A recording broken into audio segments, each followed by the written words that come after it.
दोस्तों, एक बार फिर से आप एसी वाले बाबा चैनल में आपका स्वागत है। आज हम बात करेंगे कंप्रेसर क्यों ट्रिप करता है। आज हम इसी टॉपिक की बात करेंगे, हमारा जो कंप्रेसर है बार बार क्यों ट्रिप करता है। ठीक है, तो जैसा कि आप देख रहे हैं हमारे कुछ पॉइंट हैं जिसके कारण से हमारा कंप्रेसर ट्रिप करता है। पहला, कैपेसिटर वीक है। यदि हमारा कैपेसिटर वीक होगा तो हमारा जो कंडेंसर फैन होता है वो नहीं चलेगा, जिससे होता क्या है, जो हमारा कंडेंसर से हीट रिमूव होना चाहिए वो रिमूव नहीं होगा, तो हमारा कंप्रेसर जो है हीट होगा। हीट होने के कारण हमारा कंप्रेसर ट्रिप हो जाते हैं। ठीक है, तो इसका सोल्यूशन यही है कि जो हमारा कैपेसिटर है उसको चेंज कर दे और हमारा कंडेंसर फैन चलना लगे अच्छे से, जिससे हमारा हीट रिमूव हो, तो हमारा कंप्रेसर वीक ट्रिप नहीं करेगा। ठीक है, चलते आगे बढ़ते हैं। कंडेंसर फैन प्रॉब्लम, यदि हमारा कंडेंसर फैन जो है वो खराब हो गया है। ठीक है, यदि हमारा कंडेंसर फैन खराब है फिर भी हमारा हीट रिमूव नहीं कर पाएगा, जिसके कारण से हमारा कंप्रेसर फिर ट्रिप करेगा। इसके लिए करेंगे क्या, जो हमारा कंडेंसर फैन प्रॉब्लम है उस कंडेंसर फैन को चेंज कर देंगे। इससे होगा क्या कि हमारा कंडेंसर फैन सही हो जाएगा और अच्छे से हीट रिमूव करने लगेगा, तो हमारा कंप्रेसर ट्रिप करने का कारण खत्म हो जाएगा। यदि हमारा घर में जो वोल्टेज आती है, तो देखिए अगला कारण है लो वोल्टेज। यदि हमारे घर में जो वोल्टेज आती है यदि वो लो है, उसके कारण से हमारा कंप्रेसर नहीं चलेगा, बार बार ट्रिप करेगा।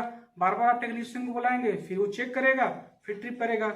इसका कारण यही है कि हमारे घर पे जो एसी चलाने के लिए एक स्टेबलाइजर लगाएं। एक स्टेबलाइजर लगाएंगे तो उसको हमारे कंप्रेसर को, हमारे यूनिट को प्रॉपर वोल्टेज मिलेगी, जिसके कारण से हमारा कंप्रेसर ट्रिप नहीं करेगा और अच्छे से वर्क करेगा। अगला देखते हैं, ऑयल लो इन कंप्रेसर। यदि हमारे कंप्रेसर में ऑयल लो है तो आप कहेंगे सर हमारे कंप्रेसर में ऑयल लो कैसे हो जाएगा।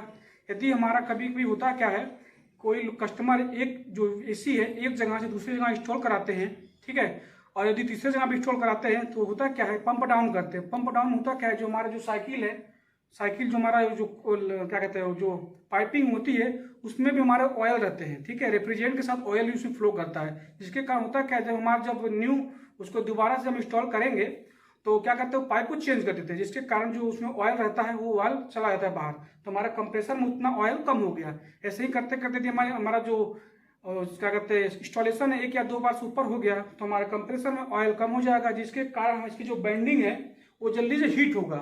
ऑयल कम हो गया, बेंडिंग पे ऑयल मिल नहीं रहा, जिसके कारण कंप्रेसर वर्क करते समय हीट होगा, हमारा ट्रिप करेगा।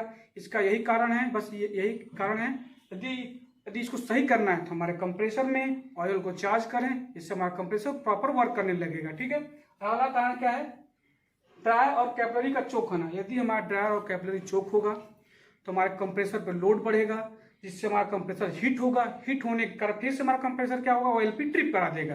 तो इससे यही है कि हमारा ड्राई और कैपिलरी को फ्लशिंग करें, जिससे उसको अच्छे से सब फ्लशिंग करें, वैक्यूमिंग करते, जिससे हमारा कैपिलरी और ड्राई चोकिंग प्रॉब्लम खत्म हो जाएगी। प्रॉपर से रेफ्रिजरेंट हमारा साइकिल में चलने लगेगा, हमारा कंप्रेसर ट्रिप नहीं करेगा। आगे बढ़ते हैं, कंडेंसर कॉइल ब्लॉक। यदि हमारा जो आउटडोर कंडेंसर कॉइल होता है उस पर धूल बहुत ज़्यादा जम गए हैं, उसका सर्विसिंग नहीं हुई है, तो वो भी अच्छे से हीट रिमूव नहीं करेगा, जिसके कारण हमारा कंप्रेसर फिर से हमारा ट्रिप करने लगेगा। तो याद रखिएगा, इससे बचने के लिए हमारा कंडेंसर कॉइल, इवापोरेटर कॉइल को अच्छे से हर सीजन में सर्विस कराएं, जिससे कि हमारे कंप्रेसर पर लोड ना पड़े। यदि हमारे कंप्रेसर को लोड पड़ेगा तो हमारा कंप्रेसर ट्रिप करेगा।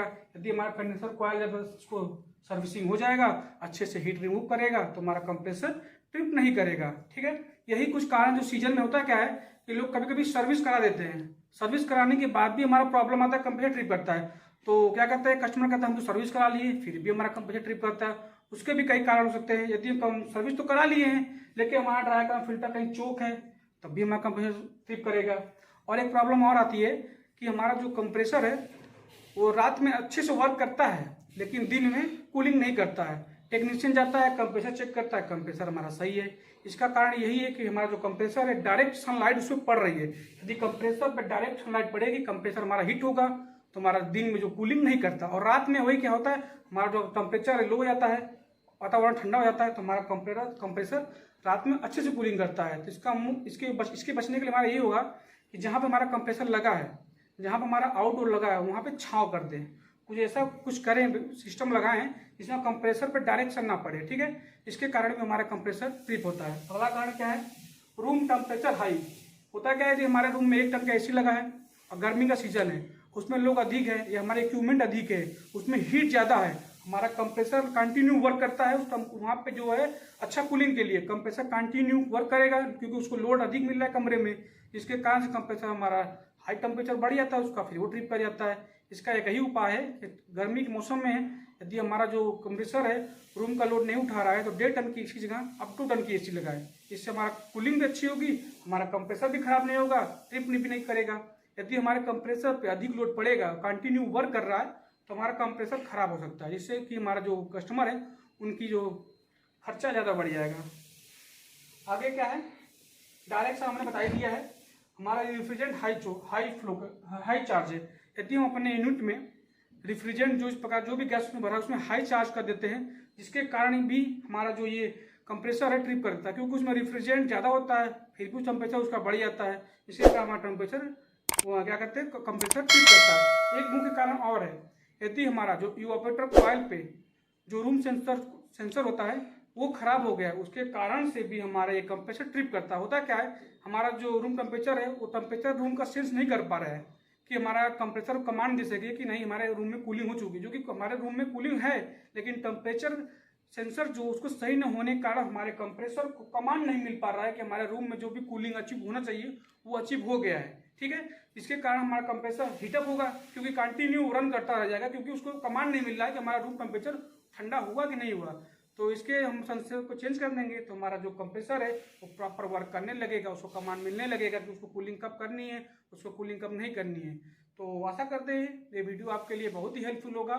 और जैसा कि आप देख रहे हैं यही कुछ कारण है जिसके कारण हमारा कंप्रेसर ट्रिप करता है। तो आप फील्ड में जब भी वर्क करने जाइएगा, हमारा किसी कस्टमर का कंप्लेन हो कि हमारा कंप्रेसर ट्रिप कर रहा है, यही आप फॉलो करेंगे, यही 5-6 पॉइंट है जिसको फॉलो करेंगे तो आप आसानी से पकड़ लेंगे कि हमारा कंप्रेसर सही है फिर भी क्यों ट्रिप कर रहा है। यही कुछ कारण है इसके कारण हमारा कंप्रेसर सही है फिर भी ट्रिप करता है। हमारा जो क्या कहते हैं दिन में कूलिंग नहीं करती, रात में अच्छा कूलिंग करता है, उसके बारे में आप समझ गए। लो वोल्टेज है, कॉइल हमारा चोक है, हमारा कैपिलरी चोक है, इन्हीं कारणों से हमारा कंप्रेसर बार बार ट्रिप कर जाता है।